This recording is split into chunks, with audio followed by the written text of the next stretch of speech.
I want to talk about a controversial event that went viral, a couple of weeks back that involved a major airline in Nigeria, right? And this happened with a local flight where a young lady was dragged out of the airplane and exposing her private parts, right? And there was a lot of turmoil on social media. A lot of people were, on opposing sides, yeah, that the lady was wrong, and other people said, the lady was right and the airline was wrong, and things like that. So normally I would expect, if you are in business, it's usually best for you to understand what the key issues are, not just jump right into um, the turmoil that's going on. So I've taken my time to get the facts, right? Especially from witness accounts, some people who were on the plane. I've watched a couple of things on the media, and what I understand was that this was a flight that was um, coming from Uyo to Lagos, two different parts of Nigeria, right? And then before that flight took off, there was this face-off between the passenger that was pulled out of the plane and one of the air hostesses. And from what I understand, it was a case of the air hostess telling the passenger to switch off her phone, and the passenger was having issues switching off her phone. The air hostess construed that as, being hard-headed and not wanting to comply with the rules, right? And then the rest, ensued. The rest happened. So based on what has gone on, a lot of business owners, many of whom are clients and students of mine, have been asking, these are the kinds of things that we often face in business, right? This could have happened to anybody. How do you handle such a situation that's eventually degenerated to the point where a customer was dragged out of the plane and it became a social media, went viral on social media and caused considerable damage to the image and reputation of that airline, because essentially they were dragged on social media. So if you have a business, and of course the customer is king, right? The way we put it, the customer is king. Why? Because the customer pays our bills. Without the customer, there will be no business. But at what point does the customer cross the line from being of value to the business to being a harm to the business? And that is what I want to look at right now. So, in summary, what I understand was that there was a customer, a passenger on that flight that was struggling to switch off her phone. The air hostess did not manage it well because, based on witness accounts, she sounded condescending. She was looking down on the passenger's inability to switch off her phone, and she was quite confrontational about it. And unfortunately, her ego got in the way. The ego of the air hostess got in the way, because there was another clip where, when the flight landed in Lagos, the passenger was trying to disembark, but the air hostess blocked her way and was telling her, "You would not come down from the plane." That that was one of the things that poured fuel on the fire. Because as somebody who is in a customer facing role, one of the key parts of dealing with customers is that you need to take a de-escalating stance. You are not supposed to be flaring up with the customer, because at the end of the day, you may end up losing more, like what happened to the airline, right? When you get dragged in the court of public opinion, people don't usually side with corporates and big businesses. They always see them within that lens of, okay, you're now trying to oppress another customer, somebody like us. So as a business, it is not in your interest to face off with a customer in that way, especially when you are trying to escalate a situation that's already going bad. So this is the way I understand what's happened, right? So that if you're going to criticize or contribute to this video, I want you to understand the frame from which I'm saying it. I may have missed some things, but this is my reading of what went wrong on that flight. Now, I think at this point, it's also important to make a distinction between a difficult customer and a toxic customer, because these are two separate things. If you notice, the energy level when that passenger was in that flight, when she was fiddling with her phone and trying to switch it off, up to the point where she was dragged out of the plane, because they alleged that she was destroying stuff on the plane, at the point where she became violent and harmful, right?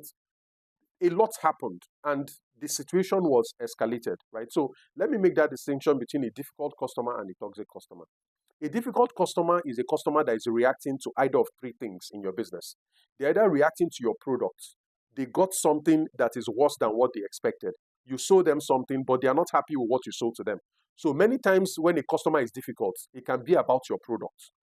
Another thing, the second thing is your service, the way you treat them or the way your customer perceives that you treated them. So sometimes your product might be great, but because of the client experience, because of the customer experience, they feel that they were not well treated, either by your sales rep or your receptionist or something.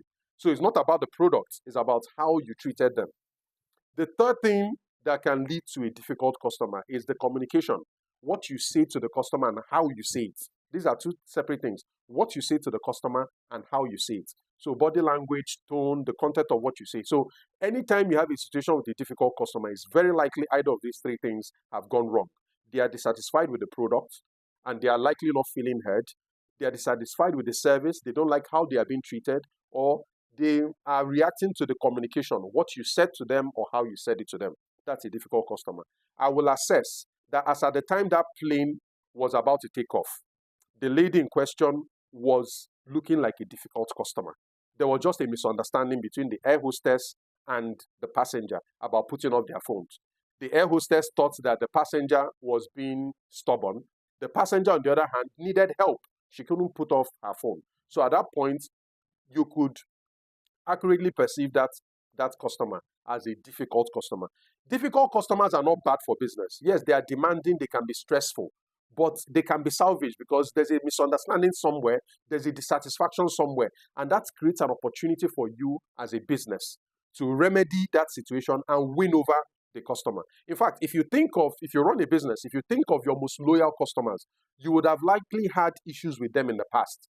This would have been somebody who had a problem with your product, or had a problem with your service, or had some misreading of the communication, and you were able to salvage that situation. And that person turned from a difficult customer to a loyal customer.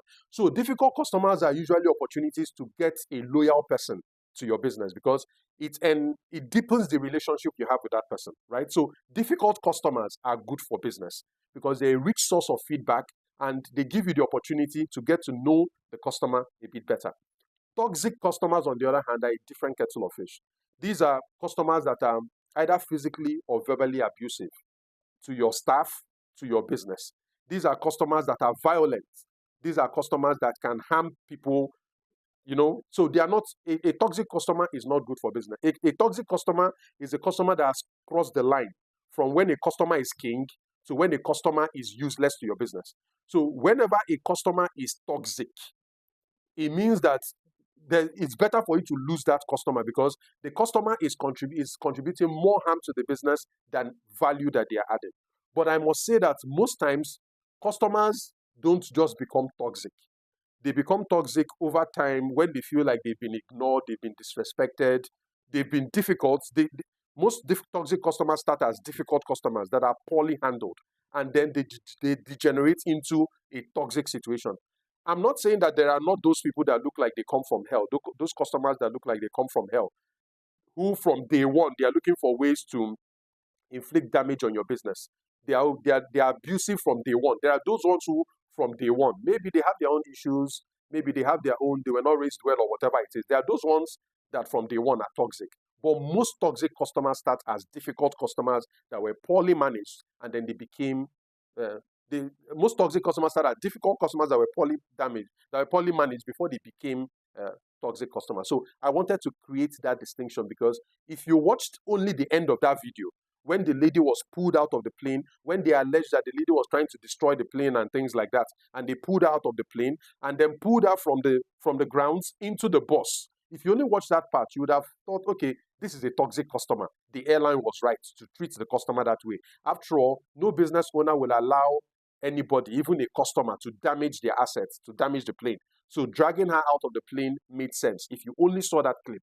But if you understand the genesis of what went wrong, you will notice that this was a clear case where this person, that passenger, the lady that was pulled out, she started by being a difficult customer. That's how you perceive her if you were the air hostess. She started, it was poorly managed, right? Up until the point, it got to a point where she became toxic and harmful and they had to use drastic measures. So as somebody who supports business owners and businesses get better, what are the lessons we can learn from this? What could have been done better, right? So this is where business owners really have, because my focus and my interest is not in the social media virality and all of it. some people saw this as entertainment and they will forget about it, right? But if you're a business owner, this incident was rich with lessons for you and your business, because you don't know the next time you may be put to test just the way the airline was put to test. So what are some things that could have been done better? I have 5 tips that I think you need to listen to very carefully. The first is that the behavior of that air hostess, I refuse to believe that it just happened that day, right? When your frontline staff, when your customer facing staff start to have issues, it can show up in the data if you are reading the data. So here's what I mean.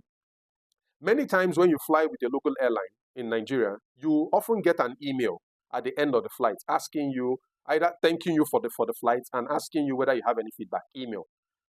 The problem I have with email is that it is not very relevant to most of your passengers. Most people are more active on their SMS and WhatsApp than email.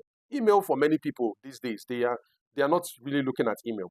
So I would have expected that if this airline usually sends out feedback requests, so from the moment you land from their planes, within an hour or so, you get a message, an SMS or a WhatsApp message saying, thank you for flying with us. We want to get feedback about our flight.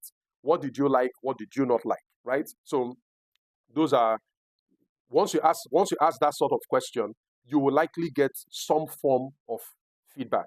And if you were collecting such feedback, you may have noticed that some of your passengers may have complained about this air hostess before in the past, right? Some of your passengers may have said something about the air hostess. I didn't like how she talked. This air hostess was something, right? I tend to believe that if you are tracking the feedback, you would have gotten some kind of advance notice that there is this air hostess that some of your flyers are complaining about, right? So this is in the case where the data would show that her behavior has been showing signs of deterioration, right? There's also the likelihood that this air hostess is a fantastic lady. It's just that she had some personal issues that day, or there's something that upset her, right? Or maybe she was just reacting to something and then she took it out on that passenger that was pulled out of the plane. Either of them is possible.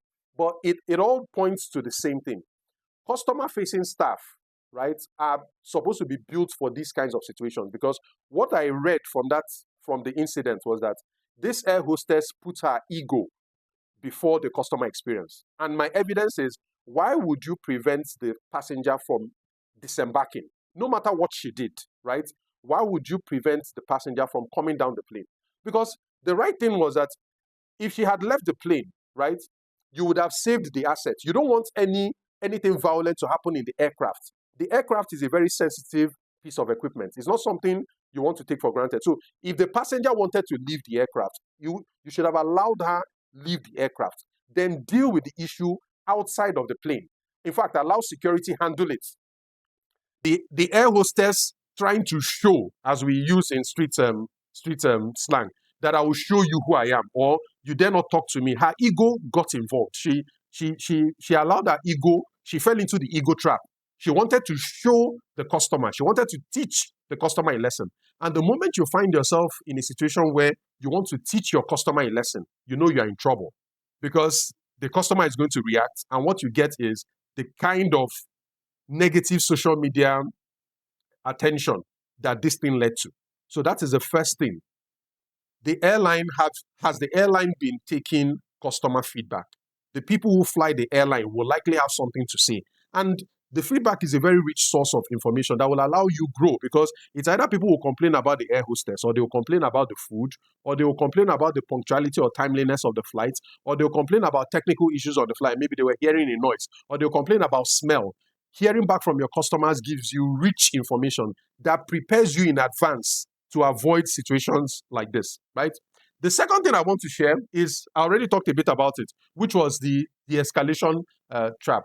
The moment the air hostess found out that her ego was starting to get in the way, the other air hostess should have taken control of that situation.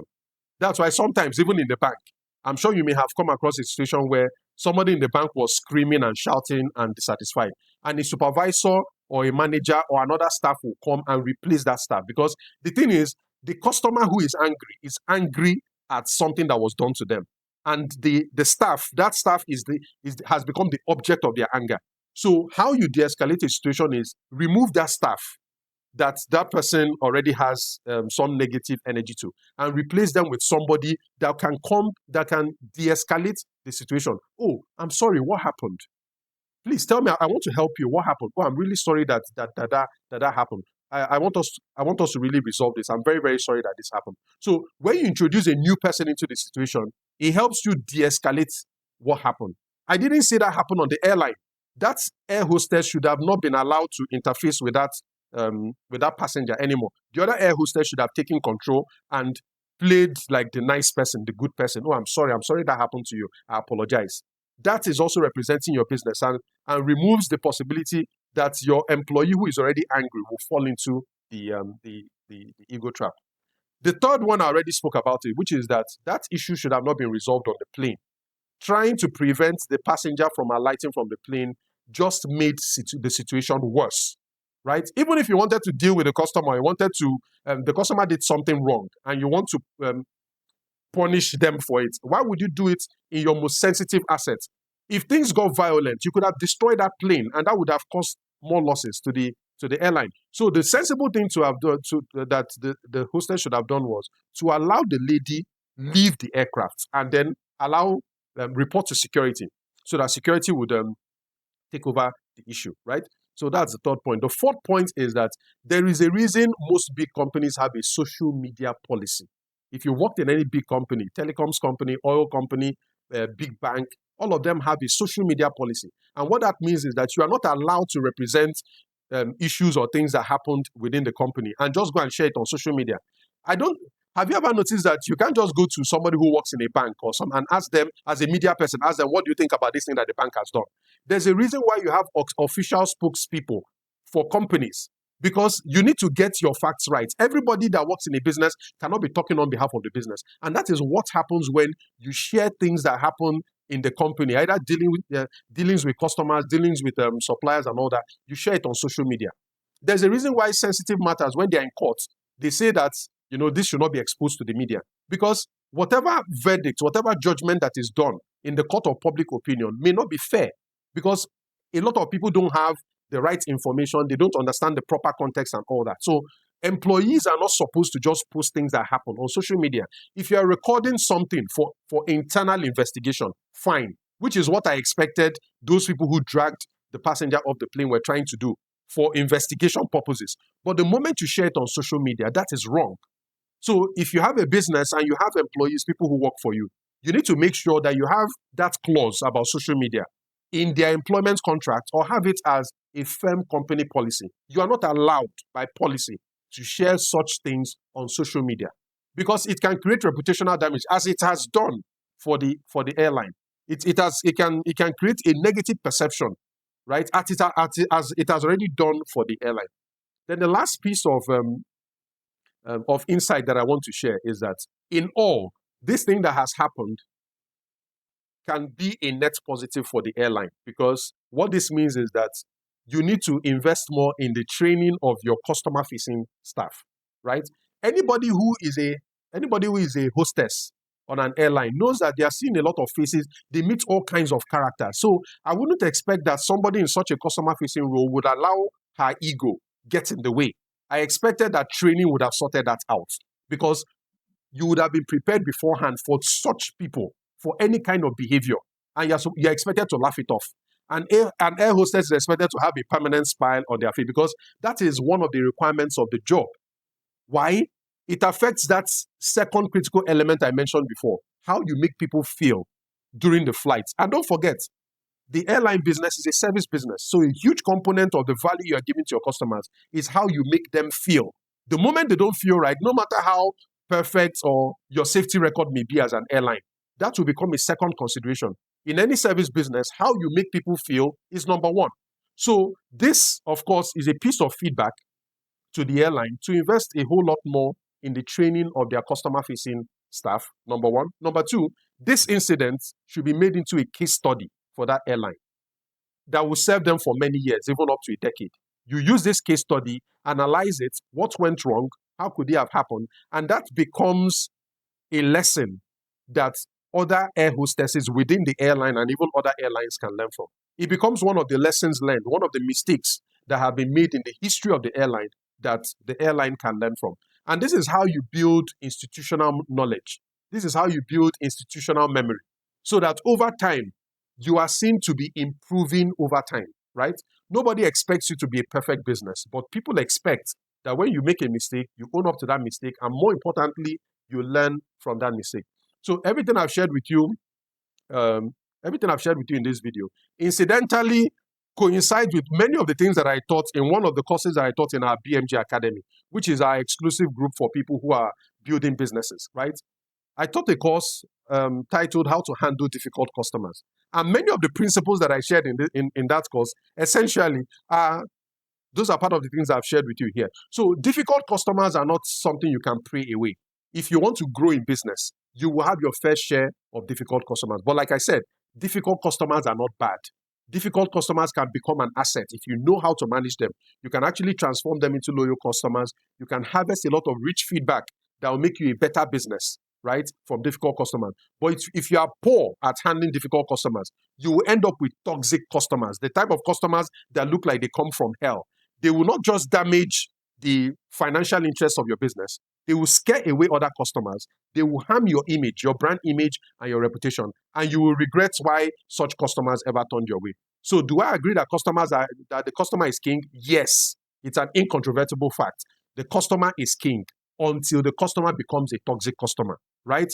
And you have a lot to do before that customer crosses the line into toxic territory. A toxic customer is not a customer you want in your business. You have to cut them off fast, but not if you created the toxicity in that customer. So if you want to learn more about the things that I teach, there are several other topics that I cover. How to grow your sales, how to optimize your profits, how to structure your business, how to handle your human talents, and even interesting points like how to handle difficult customers. Join my exclusive group. It's called the BMG. The link should be on your screen right now, or maybe in the row that comes after this one. My name is John Paul Iwuoha, and I help businesses win. Cheers.